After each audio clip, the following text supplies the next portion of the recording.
Peace, family. This is your brother Willie Muhammad. I'm the host of this show. I have a testimony, and we want to welcome you to another episode. God came to us to seek and to save that which was lost. He raised a man from among us. He, the Honorable Elijah Muhammad, laid the foundation.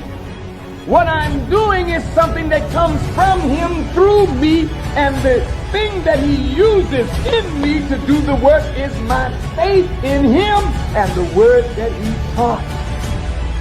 To produce men and women who wanted to clean up their life and build an independent nation for the glory of God.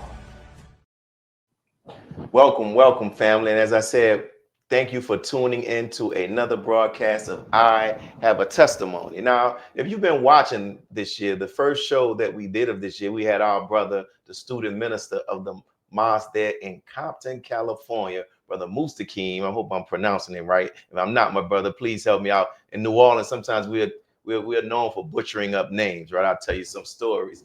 But the interview was so dynamic, and I really enjoyed it. And I've been getting calls and everything, and the stories that he shared, that after the interview was over, I was like, I think at the latter part of the interview, I was like, we got to get your wife on. And I hit him up with the text. He said, I'll ask her, and our sister agreed, right? And shout out to Brother Dimitri, who suggested also, man, you need to have both of them on. So without further delay, let's bring them on. Assalamu alaikum, family. Wa alaikum salam, sir. And how are you all doing? Wonderful. Wonderful. Thank you. That's good. And listen, thank you all for this opportunity. You know, as I said earlier, the believers are enjoying the interview, and I know they're going to enjoy this one. And that's the beauty about this show. You know, give you some background. We were in a hotel one time with the Honorable Minister Louis Farrakhan, and Sister Charlene, who was the former student National Protocol Director, she wrote a book. I don't know if you all are aware of it, but in the book, she's telling a testimony, and the minister did the foreword. And while he was talking about, he said he was telling her about the book, things that he didn't know about her, like she was in the Jet magazine, a bunch of stuff. And he said, these are the stories that I don't get the opportunity to hear. So while sitting at the table, I thought about returning back to the city. We asked the believers who wanted to participate to put their testimony down on paper. And we created us a book, and we sent it to the minister for his birth anniversary, right? And then the minister began to start saying stuff like, you know, his testifiers are too damn silent. So here before, we weren't doing it on the internet. We asked for permission to interview Brother Rashad, because there are people who are around the minister. And Brother Mustaqim, you'll understand this. We teach the scripture, we teach the Bible, but those who are around the minister have the stories that we can, if we hear them, we can show this is this man in the scripture. And I'll text you one of them afterwards. There's a sister who Brother Don and Brother Rashad met. She was a New York detective. When she met the minister, if you hear her story and you line it up with what you read in the scripture about the woman who had issues of blood, it lines up. Wow. The stuff the minister told her, like the minister had just met her, but if the words that he shared with her, it lines up with what Jesus told this woman, and the minister had no idea what this lady was dealing with. Wow. So with these testimonies, like in the scripture in the Bible says, Satan was able to be defeated by the blood of the Lamb and the power of their testimonies, right? Right. And that's why you all are here. Praise be to Allah. So I like to get straight to it, right? So before we get to you, sis, I want to start off with this question. Brother, what was some of from the previous interview that you aired? What type of feedback did you get? Well, you know, a lot of people, they call or text my wife. But what she told me of what they've heard and the interview, and they really enjoyed it, and they were very inspired by the interview. So thank you again, brother, for having me on, and thank you for having us on tonight. All the time, man. This might not be the last one, sis. This might not be the last one now. So, That's so as I asked with your husband when he came on, I always start off, and this is my standard question, asking people to talk about how they came to the teachings of the Most Honorable Elijah Muhammad. And so, Sister Amina, am I pronouncing that right? It's Amina, Amina. Amina, right? Yes, Yeah, sir. like the minister's secretary, right?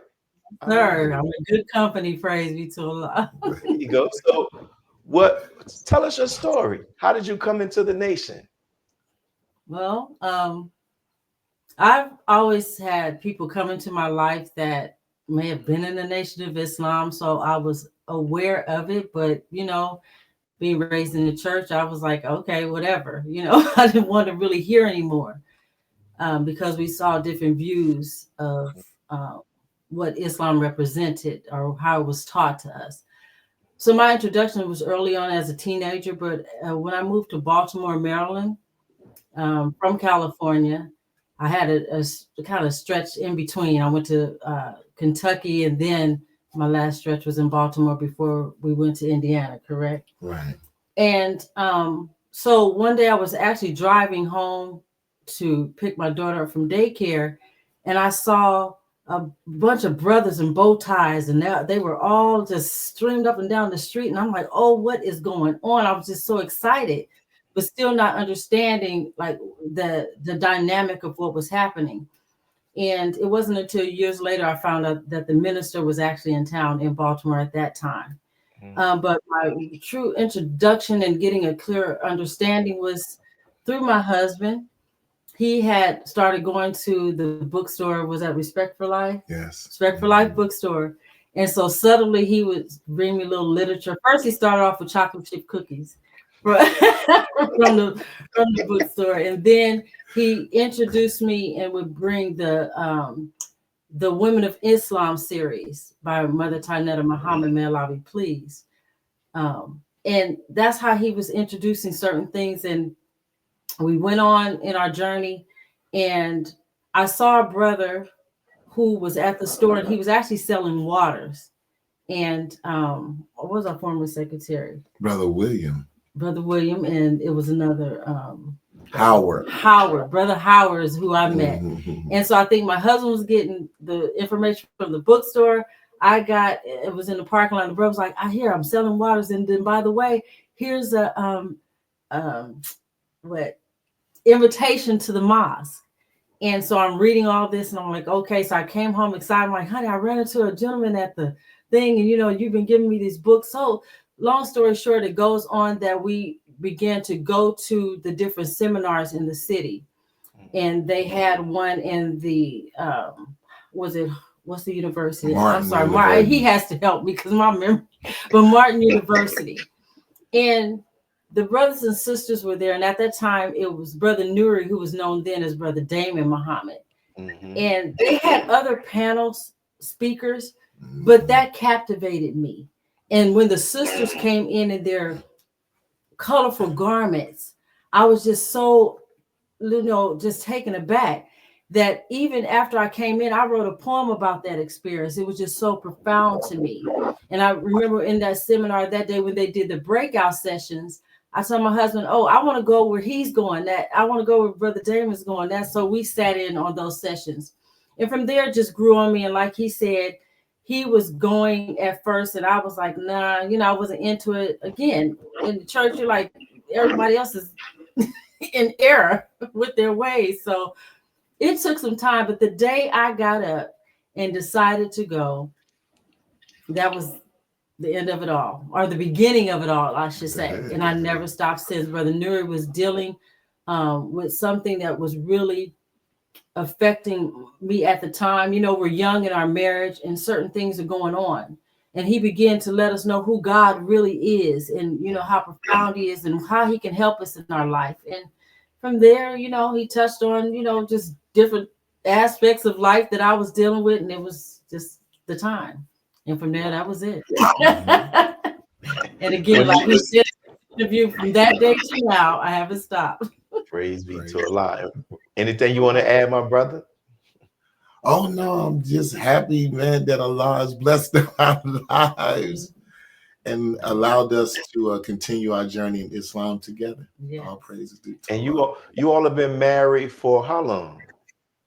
This is our 33rd year going into it. In October, inshallah, it will be 33 years we're celebrating. Yes. Ooh, praise be to Allah. And so with that, when you look back at your journey together, what lessons have you learned that you can share with other married couples? And we'll start with you, sis, and then we'll go to our brother. I always tell my husband, I tell people, keep people out of your business. But you know what I really learned is that when through prayer and study, that has been what has helped us a lot. And even before the nation, we were a couple that were able to communicate some of the hardest subjects we were able to talk about together. So being able to get through that, you know, that helped me cope.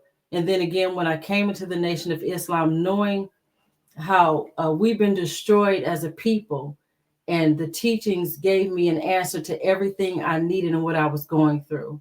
So through that, I tell couples, just learn to talk to one another and pray and listen to the lectures. Read everything we need is what they say is in there.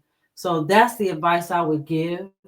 And don't give up, because it's, you know, we're in the struggle to become one with Allah. And that's why he said marriage is one half of your faith, because we're in the struggle to bond with our mate. And it's to me, it's a beautiful journey.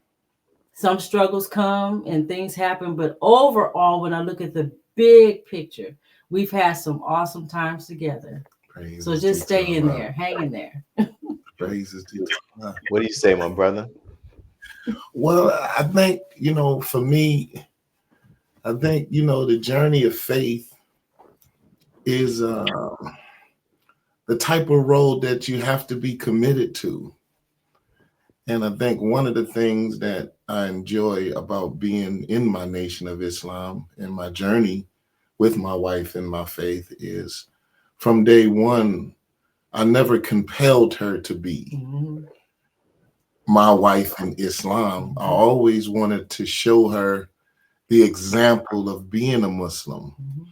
And I think that is what I try to strive today. There were times when, you know, sometimes you have these crises of faith, right? And, you know, you're up and then you come down a little bit. But even in those times, I never imposed upon my wife, you know, what my feelings were, or if I wasn't going to go, or if I had a crisis of faith, I never imposed it on her. And I always encouraged her, even from the beginning. If I ever left Islam, don't you leave. Don't follow me. Follow Allah if you're sincere about being a Muslim. And I think we carry this in our journey.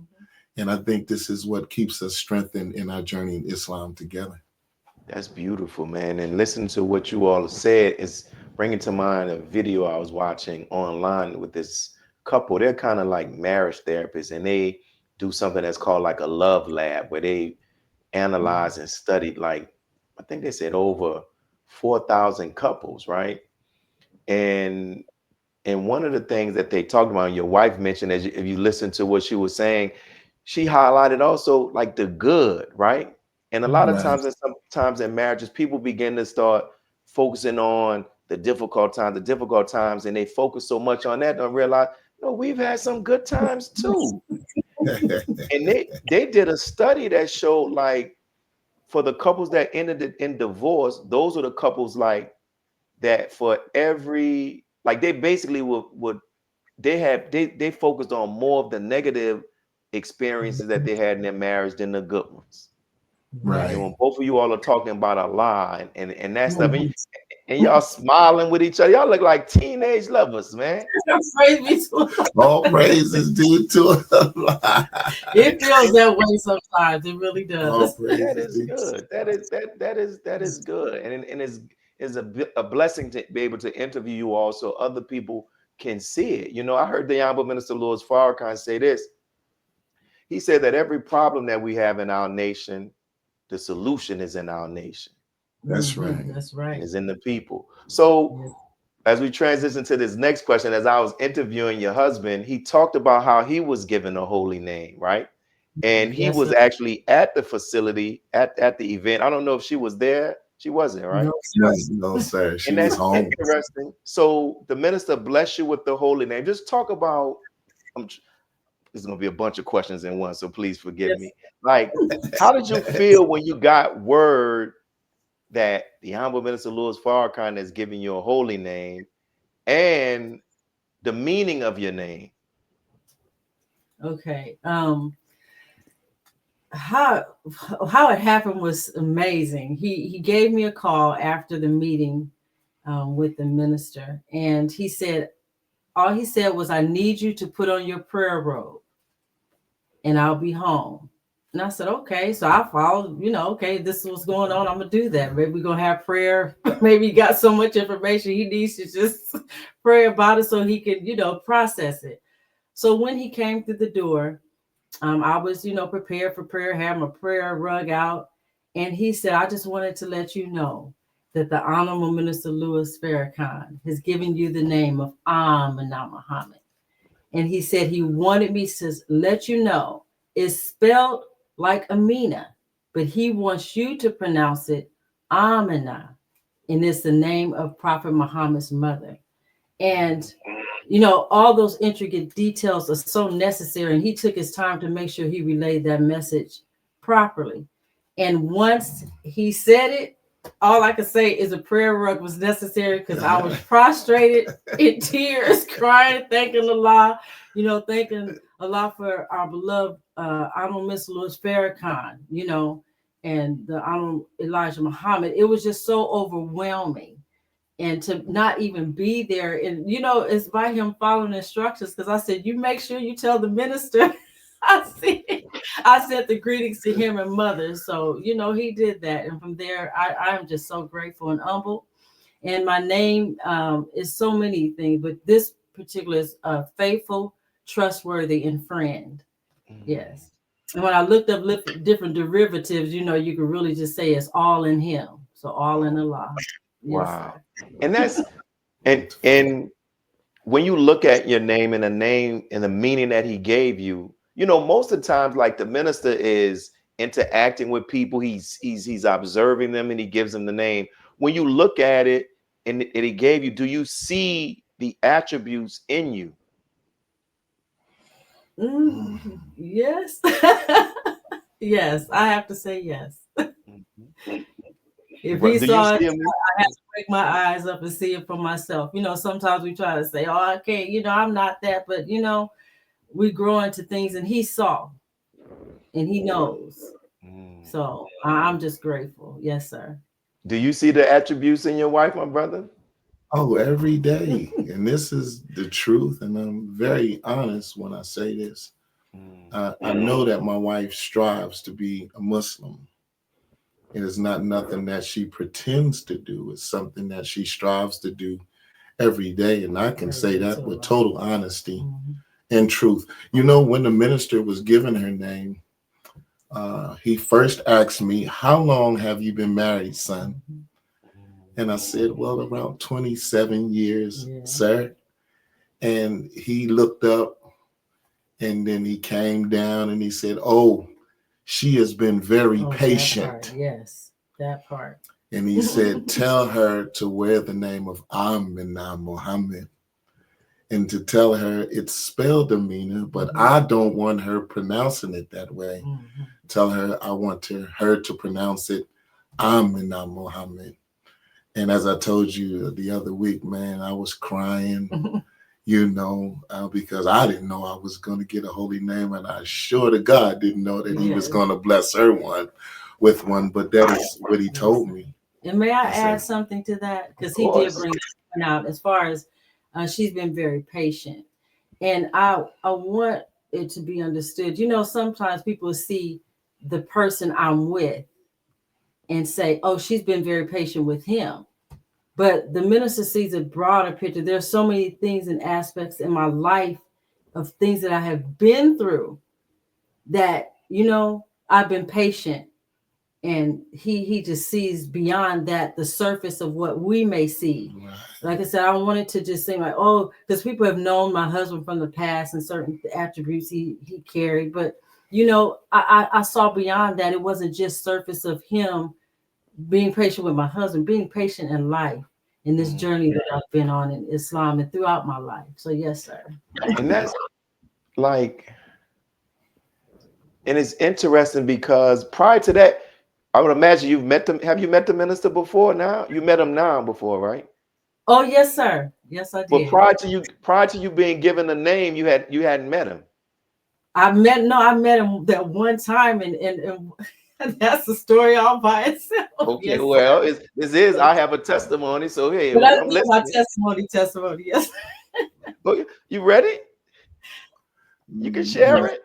Okay. Go ahead. Well,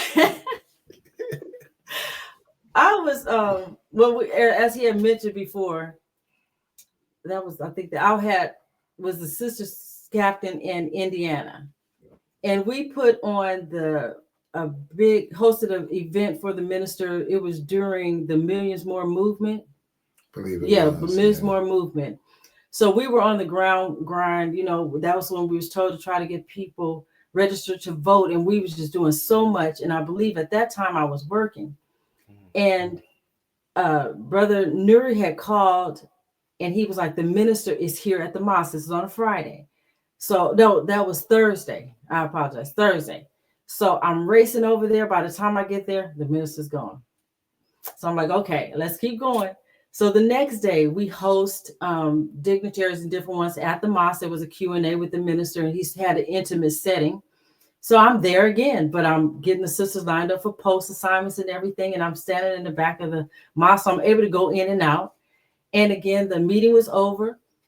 They had the minister in the brother captain's office, Brother Terry Muhammad. Shout out to all the Indianapolis crew, because we wouldn't be half, such a beautiful mosque that we, registered in. But Brother Terry had him in the office. But the E-team, I get around the corner to come meet the minister, but by then the E-team is swooping him out the back door, missed him again. We have this the meeting was so awesome. It was packed. We had overflow rooms at the college and so much going on. Still didn't get to meet the minister. Out of all that we did the whole weekend, I was missing him. So time moving forward, we're out here now, and we go to a janazah service, and we get there, and at the end of the service, we're at the repast. And I thank Allah for our brother Shaheed, Captain Shaheed Muhammad. May Allah be pleased with him. I had told him, I said, Cap, I have been working so near them, as I was just like right at the door, and I missed him, and I really had just always wanted to meet him. So Captain Shaheed said, just give me one moment. And he made his way over to the minister, and he let him know. And as I was waiting, mother was sitting there, Mother Khadijah, and she was sitting down. So I kneeled down to her. And she just looked me in my face, and she said, at first I really didn't think I needed to meet you, because I thought you were Sister Sandy. At that time, she was Sister Sandy, who is now our national captain, known as Sister Naima Muhammad. But then Mother, I just thanked her for her service and her love, and she just grabbed me by the face. And, just so endearing. And just to get that, it was just so awesome. And then after I spoke with her, then the minister grabbed me by my hands, and he just, I said, Brother Minister, I've been wanting to just meet you face to face. When we're in his presence, we're meeting him. But be right so close on him was such a special feeling. And then I remember telling him, I said, oh, Brother Minister, I used to be the sisters captain in Indiana with Brother Nuri. And my husband is currently the student minister in Compton. And he just looked at me. He said, oh, no, sis, used to be. No, you're not used to be, sister. You got a lot of work to do. You go back to Compton and help. And again, it's not the thing that I'm coming back to take a position, but what he's saying, you continue to work. We never stop working as Muslims, right? We continue going on. So that was just my moment, but it was amazing that all that time I was that close to him. And but Allah gave me the opportunity. I'm very grateful. Yes, sir. Beautiful. That's beautiful. That's Yes, that's sir. that's beautiful. I'm glad that you share. You know, that's one of the things when I do this show. Sometimes it's like, man, I be asking a lot. Give me the right question to ask because I don't know what's being left on the table in people's experience, right? So that's why when you said it, like we got to take advantage of it now. Let's share it. And now I want to transition, and it's still functioning off of what I mentioned the Honorable Minister Louis Farrakhan saying about we have the solutions in our nation, right? And I want to talk about parenting because you all also have children, right? And all of us can learn, you know, from our experiences with our with raising children. I have two daughters, and my question is, and we'll start with you, my first brother. If you could go back early in your parenting journey, is there anything you would do differently? And if so, then why? Then we'll come to you, sis. Yes. If I could have done anything differently, well, I wish that I was more mature in dealing with the minds of my children. I tried to be, but I, along with many brothers or men, am a product of a home that did not have a father. As a matter of fact, I didn't even have a mother because my mother died when I was 10 years old. And so, you know, I didn't have the necessary structure in my head. I had an idea of what it meant to be a father, but I didn't have the necessary structure. And I wish I had more maturity in dealing with my children in certain areas that I think would have been a little more beneficial to them today in my parenting. That's what I would say. Thank you, and thank you for sharing that. And sis, what do you say? And I would have to agree and say this, you know, the same. And um, looking back, you know, you see the importance and value of not having disagreements in front of your children, because that starts to mold and shape their minds and gives them an opinion that really are a view of their parents that they really aren't in a position to do, you know. So then it later on will cause disrespect or misunderstandings, you know. But that's in our immaturity. Like we say, you do things in front of your children, and we should keep those things sacred. Or for the husband and wife, you handle your business elsewhere and let the children be children, because their minds aren't ready for that. So if I could do anything different, it would be to separate ourselves when we did have disagreements and not be so open in front of them out of emotion. Right. You know, we just move and we don't give time to think that what are we really doing to them if we let them see all this now? You know, what view of a relationship are we giving them when they see these things? So if I could do that part, I think that would have helped a lot. Yes, sir. And thank you all for sharing that. And I want to ask that same question that just came to me, but just flip it. But I'm asking that because in my experience in being in the nation, you know, sometimes we've had panel discussions here in our mosque where we have people that have been married for decades. Some people were single, who were divorced, and just allowing them to answer questions and share what they've learned. I found it just to be just amazing how people we learn from one another, right? Right. And so I'm Exactly. thankful for you all sharing that. And as you all were talking, maybe this is the question that came to my mind. Are there any things that throughout the years that you did that you're glad that you did? Because we have our misses, but we also have our times where we did some things. This was right, and I will continue that. And if so, what are those things? Oh, you want me to go? Yes. Well, you know, when we were younger and parenting, I would always, and my wife would always make time for like a table discussion with our children, where they were free to talk with their parents about the things that were on their mind as far as their household was concerned. And they could ask questions or give their comments, and we would answer the questions or give insight to our little community, which was our family. And I believe that helped a great deal. Also with my children, you know, while they were in school, you know how the teachers sometimes would, call you or send these things home about your child. But I never would let my child not have a voice in what was happening in their school or their environment. I would respect the teacher, but I would always let my children have their voice and their perspective. And I think those are some very good things for our children and for the household. That is some of the things that I did that I think to be very good, or was very That's good. very good. That's very good, sis. And we were involved in our children's activities. Yeah. Oh, everything. If the school was having something, we were there. Like he said, sometimes they would discipline, or we got information that something happened at the school, but we would always go to do our own investigation. And sometimes we find out that things were not as it was amplified to be.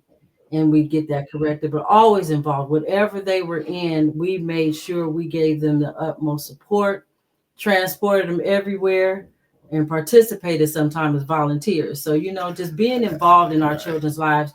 And, my husband and I would always make sure that their homework was done. We take them to the library to give them a different setting so they're always not just at home, and just get them in different atmospheres and take them out, and always do stuff with your children. We learn well from our parents. It doesn't take a lot of money. My mother would pack some sandwiches. My father would take us out. We get some basketballs in our hands, and we'd be out there playing tennis. So give your children an outlet as well. Everything doesn't have to be so stringent. You think about all the time they're away from home in school, then we're at work. Then the only time we really have maybe about 2 or 3 hours when you're in a home setting, except for the weekend. So take advantage of the time that you do have with your children. Yes, sir. Yo, listen, I don't know how y'all interpret what y'all said, but listen, phenomenal. And I feel your sincerity, and I thank you all for sharing that. Before we go to the break, and why that's important, because one of my favorite reality shows that used to be on was Ayanna Van Zant, Fix Your Life. Yes. Okay. And I don't know if you saw that episode she did with Terrell Owens. And no. so she would do these little activities that will be strategic, and it will be to drive home a point. And she had him on the football field, and she had all of these penalty flags thrown on the field. And he would pick one up, and she would ask him a question. And she would pick this, ask him a question. And she started asking him about some of the celebratory things that he did that got him in trouble and got him fined as a 49er. Like he took out a marker after he scored a touchdown. And he started saying, like, he just loved to see the people cheering, and they're there for him. And while she was letting them talk, when he finished, he said, but there was one person you were looking for in that stand that you didn't see.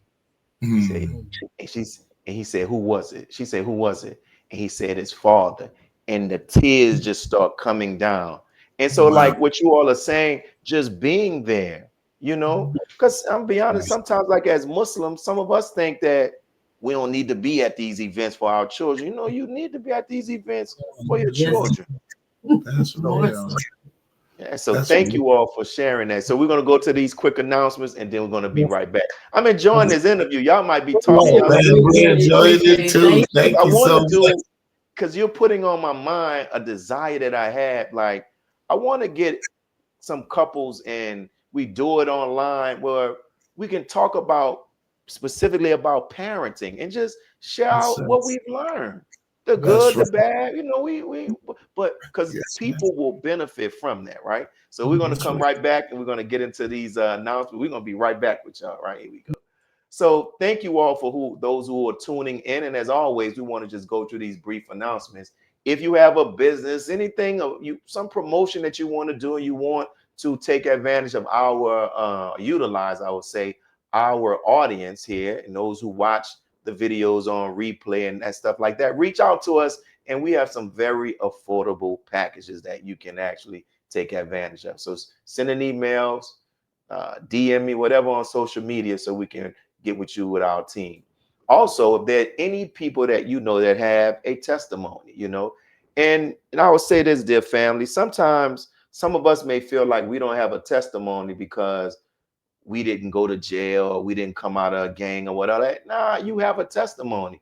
God came to save us from the major disease, which was so-called Negroism, and all of the other stuff that we ended up being. That's a byproduct or a symptom of us being a so-called Negro. So if you have a testimony about how the teachings of the Most High Elijah Muhammad have impacted you, reach out to us. And also, we're here in the city of New Orleans. We're chipping away at this this mortgage, whatever you have to give. We started off trying to get 1,444 people, and you see where we are now. So we thank everybody who has given.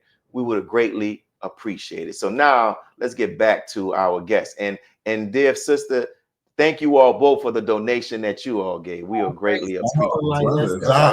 Yes. And listen, when we get our Miles finances, we're gonna have to bring y'all down here to the city of New Orleans, right? We got to do that. So I want to transition to this other question. I'll ask it, and whatever comes on your heart, you can share it. So imagine we talk about a testimony. You know, a testimony can get somebody convicted, or a testimony can free somebody from being a charge that they're accused of. So as a member of the Nation of Islam, under the guidance of the Honorable Minister Louis Farrakhan, if you had to stand before the world and give a testimony about the impact of Islam on your life, or the Honorable Minister Louis Farrakhan, you know, what would that be? And we'll start with you, my brother, then we'll go to your wife. What would your testimony be? Well, as I said in the previous interview, Islam literally saved my life. And it saved my life from the aspect of a man that I heard the word of God from. And you have to understand, you know, I wasn't looking and I wasn't trying to find it, but the word that he spoke in that lecture, it just literally convicted me and started my movement. I've saw things and I saw a tape, but that particular message, it moved me. And what I found in him is what I've really literally been looking for all of my spiritual life. And this is why I'm convicted to be a Muslim in the Nation of Islam, but a Muslim, because that word convicted me. So if I had to stand and testify for my minister, I would be like the scripture. I would like to present my body, myself, as the living sacrifice that man made for me, that got me here, my wife here, my children here, and changed our lives. That's what would be my testimony. Beautiful. Sis? Yes, sir. Again, it's just the absolute truth, and I was looking for, you know, for a long time. And, you know, I'm just grateful for the teachings. And again, it's an inspiration, and it answers everything. It's nothing left untouched. And I just have to say, this is just a glorious experience in my life. And like he said, I don't play with my Islam. Have I had times where, you know, you're questioning your faith or doing, but I think we're all going to go through that sometimes. But I'm grateful that I never gave up. You know, I used to have one of the pioneers in Indiana, and I would say, "Oh, I want to do and I want to do this," and she said, "No, just do it. Like Nike, just do it. Just do it. Don't keep saying what you want. Do it and make it happen in your life." And you know, with these teachings, it gave me the strength to stand up and be strong. And when you know who you are as a woman of God, and you know what we're supposed to do in life, then it brings a whole new view in everything that I do in my life. And when I say excited about Islam, I don't play with it. I'm just happy when I have to say I go out just to be thinking about how, oh man, Master Fard Muhammad came 9,000 miles for me, for me. You know, so I take it very personal. And how the messenger sacrificed his years in life, and he stood up against all the odds in a time that, you know, racism, you know, is here, but it's kind of behind the scene, but it was overtly, it was out there in his face. And he didn't have no shame. He didn't back down. And to love us that much. So like the minister said, you can't say that I love you more to the minister or the messenger. Can't nobody love like they love. Right. And to have a love like that in real time for somebody who cares for you, then, it's nothing to say, but I know this is what I've always prayed for, and it was answered, So I'm so grateful. And I have to say that our church that we came from had a foundation that stabilized us when it was practiced properly, because we were Pentecostal. We had to wear the long white dresses, and you couldn't wear pants. You couldn't go to the movies. You couldn't. But what we don't understand is they was getting us prepared to get away from this world in this system, clouding our mind. And so coming to the nation was like, oh, it's just sliding over to, it was like just easy to just transition because we had a base that was laid for us before we came. And then just to get the absolute truth and the understanding of who we are and who God is, hands down, I'm excited. And I tell anyone, try. That's right. Give it a try. Try, just do it. And that's beautiful testimonies. And that's the thing, like, even as believers, one of the things I try to get the believers here in the city to see, we talk about how the minister experienced stuff, and even the Most High Elijah Muhammad experienced stuff to prepare them to be for this message, to be chosen by God. And that's the same thing with us as believers. Like you all mentioned about coming from that church, and it was all preparation to get us here. Yeah. It was all preparation to get us here. You know what I'm saying? And both of you all mentioned this. This is one of the questions that's in my spirit. I got to ask. Like you mentioned earlier, brother, you talked about how crisis of faith, and our sister talked about like questioning Islam. And there are people, all of us, we go through our ebbs and our flows. That's why the Most High Elijah Muhammad said, "But hold on firm to the handle of Islam."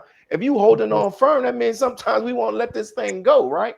Yeah, so for those who may be watching this and they may be in that period of their journey of Islam, something that they experience in the mosque, or not feeling like they're accomplishing what they feel they should be at this stage of their life, and they're in this crisis of faith, or they're questioning they're being active, what would you tell them that can help them, even from your own experiences, how to continue to not let go of that handle? Oh, that's wonderful. First, for me, and for anybody that's listening to this interview, the scripture says, "My sheep know my voice." Many times when you're experiencing a crisis of faith, you're unsure. You don't know if you're going to keep walking. You might feel disappointed. Usually as a people, we look for another person to validate how we feel. And so then people come in your life to be your teacher. But if you keep your ear on your teacher, the Honorable Minister Louis Farrakhan, he can guide you right out of that crisis and back on the road to your faith. When the 9/11 happened, I had quit my job to be out there on the block with the brothers full time. My wife would tell you I was going to work, but I couldn't take it, man. I got to be out there with the brothers. They walk, I'm going to work, they out here selling the paper. I want to be with the brothers. And so I got out there with the brothers, and it was hard. It was very hard. But, I did all right. But those buildings crashed, and we got the order from national, headquarters, you can't be out there. And I quit my job. What I'm going to do? You know what I mean? Can I get some help? Call the minister. He got to help me. You know what I mean? And when that help didn't come, I was in the crisis, Jack. And I stopped going to the mosque. I was very upset, man, because who's going to take care of me and my family? And And I wasn't going for a period of time, but she kept going. And she was so strong, man. She would walk by me, man, as I was home, at my pity party, and look at me and shake my head, took the children and kept going to the mosque. And my wife will tell you, was a brother that I used to push with all the time, but we would always listen to the minister before we got out on the block. And I would always play the minister in the home. So he was always feeding me even through my crisis. And so when I came up out of my stupor, man, I got on back to the mosque. Mm-hmm.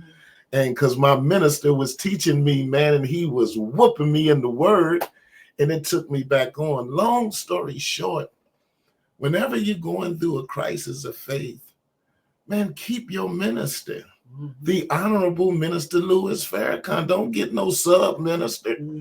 because people will take advantage of you when they see, man, that you're falling or getting weak. But our minister, the Honorable Minister Louis Farrakhan, who loves us, man, he will never misuse you or mistreat you. He will guide you back on the path. That would be my answer.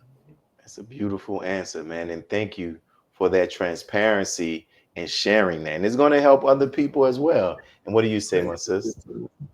And I have to say the same, like you said, and that was a crisis during that time when we went through there, and you're looking at your finances and everything. But, you know, I was determined to make Allah sufficient.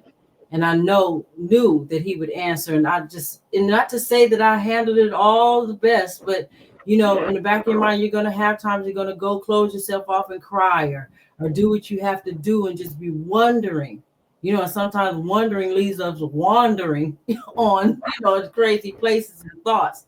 So getting yourself back. And when I learned to practice just to feed on the word and continue to hear the message and know that Allah will not leave. He'll never leave us nor forsake us. You know, we learned all this in the scriptures coming up and growing up. He won't do that. So when we trust and believe in that, knowing he is real in our lives, and you'll see, just keep on holding on. Like you talked about that rope. Hold on strong. That's right. Just keep on trying to climb and hold on to it wherever you have to go, but never give up. You know, and we've had beautiful examples in our life, you know, and I watch even when we was talking about what we can give younger couples, always find you some good examples. That's people right. who have lived this and could be a testimony for you. You know, we're still considered young believers in the mosque. We still have pioneers who have been in the mosque longer than we've been alive, you know. That's right. And I look at the Honorable Minister Louis Farrakhan and Mother Khadijah, when you look at their relationship and the messenger and everything, we have so many beautiful examples. I even have to look at my mother and father. They've been married going on 63 years. So and my mother's a pastor of the church, one of the sections out here in Los Angeles, because our church was set up pretty much like the mosque. You had a church in every state, headquarters in Indiana.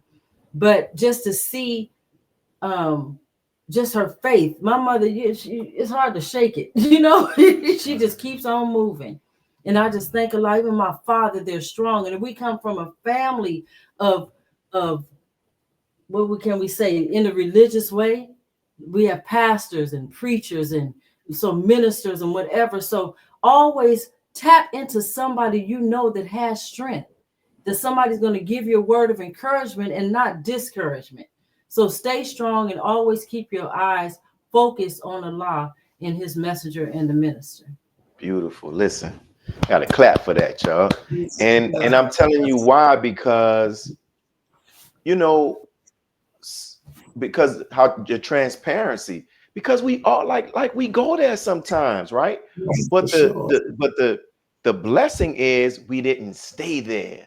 Yes, right. Yes. That's the blessing.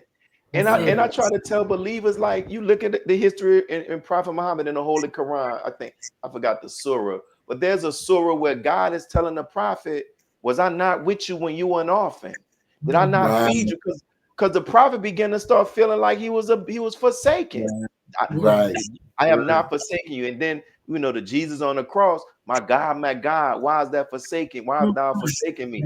And if these characters can feel that way, and these prophets of God, don't act like you and I can't go through that sometimes. I promise you, man. Keep it real, as we say. Man, like keep it. But the testimony is, I was there, but I got out of it. You know, like even with your wife said that, like, yeah, there was sometimes I ain't handling this all my best. That's real. You feel what I'm saying? And people can relate to that, because people looking at us like, Come on, man. Right. You ain't never had no valley you was ever in. It was all home runs. Deep Right. valleys. Come brother. on. Deep. Deep valleys. Yeah, Man, I man. And promise. so thank you all for sharing that. And so as we get ready to close, you know, one of the things that I've started is I asked the previous guest to leave a question for the current guest that we're going to interview. And they don't know who the current guest is, and they leave it. But I'm also going to ask, I asked our brother, and the brother Cedric, if you see the interview, he Right. answered that. So I'm going to ask Praise. you, my sister. But first, I'm going to ask both of you all the question. And let us pull this up. This is the brother who asked this question, brother Patrick S. Muhammad. He is the owner of Fate Farms, and he's there in Praise. Atlanta. And he asked this question, and you all can decide who will go first. So here's the question. He says, if you can identify the lecture, the book, or article that converted or convicted you to the teachings of the most honorable Elijah Muhammad. And the one for him was proper prayer, proper preaching, praise and preaching. I think that's it. It's on YouTube. But he said that was the one for him. So what was the book, lecture, whatever that really just like, that's it, if you can remember? Mine has to be when I came in processing class and we was handed that message to the black man. And at the time we had a question and answer that helped you dissect the book by page for page, and you answered your question. So message to the black man, hands down, like took me into it where I knew, okay, this is it. Yes. And mine's was, of course, Satan and the mastery of the sexual urges. And the video that I saw, I'd heard that lecture, and it just took me where I needed to be. I called my wife. I found it, baby. This is it. But I saw a video, and I'll never forget that video. And I was telling you about Brother Camille. And that was, what a friend we have in Jesus. Oh, man. The minister was putting it down, man. So those would be my two, man. What a friend we have in Jesus, and Satan and the mastery of the sexual urges. Beautiful, beautiful. So, sister, what is a question you want we can ask to our next guest? Let me see. I was trying to think. I was like, ooh, wee. And I'm glad you didn't give me my husband's question. I'm glad you interviewed somebody in between. I could have answered it, but you know, it wouldn't have been fair. Well, wait a minute. We might can ask that question then. It wouldn't have been fair, though. Throw it on them, brother. Put it on. I believe I wanted to ask, what are words of inspiration or advice you can give to a new convert or someone interested in learning more about the teachings? Type in there. You could give, what are words of inspiration or advice you could give to a new convert or someone interested in learning more about the teachings? And learning more about the teachings. Got it. Beautiful. We as a youngster say, we got to spin this block again. We're gonna do something else. You know what I'm saying? To really, because it's happened. You know, it's like I was sharing with your husband with the Supreme Wisdom Lessons, when I'm reading a part in the problem book when it talks about Musa having 59,999 books. I was like, we know this man not walking around with that many books, but we know what that's the people that Yaqub was taken to the island. And it made me think about, is the Savior trying to let us know that people are books? And if people are books, we can learn from one another. And I'm interviewing you all. I'm learning. His inspiration is water to my soul, because I can feel both of your energy. And even with your husband, when you was talking, I said, man, I love your spirit, man. I can feel it. And then you all coming together. Because some people, when you talk, like I've interviewed some people, and I can tell they're holding back, right? I can tell that. And like how you all was just sharing it. And I know that those who see this are going to get something from it. So I thank each and every one of you all for what you shared. Thank you for having us. Thank you so much. Oh, that's no problem at all. And I got it. Wait a minute, I got another question. So we're gonna close out on this one. Okay. What do you know now that you wish you knew at the beginning of your journey in Islam? You looking at me? Go ahead. No, you go. You go. You know, we're always thankful for everything and where our journey has led us now. But I look at the what was it? The study guide. What's the one I had, baby? I think it's struggle. The struggle for balance. Yeah, struggle for balance. I wish I had that early on and really know, because you know we was going through study guides, but we was on different sections of it at the time when I came in. But to know that part, oh, it's so beautiful. It really is. So you know, that's something I would have desired to have early on. And you know, as I hear the question, I don't know if there's anything that I think I would have wanted to know that would even impact me today any differently, because my journey in Islam has been, you know, a journey that I'm proud of and I love it. Even the valley part of it. Right. It taught me, I heard the minister say one time that Islam will bring everything out of you, good and bad. That's right. Good and bad. And a lot of times, as you said, you know, we magnify the good, which you should do, but we're afraid of the parts that we need to fix or be better at. We don't want to see those parts, but they're there. And that's another question, as you was talking about the supreme wisdom. Why did we let half original man Columbus discover the poor part? Because the poor part is there. And if it's there and you act like it ain't there, then that poor part, from that poor part came a real Satan that has overtaken everything. And if you don't clean the poor part or deal with the poor part, it can overtake you. So I'm glad of everything that I've had so far in the journey, and I wouldn't change it at all. Beautiful, beautiful. And that's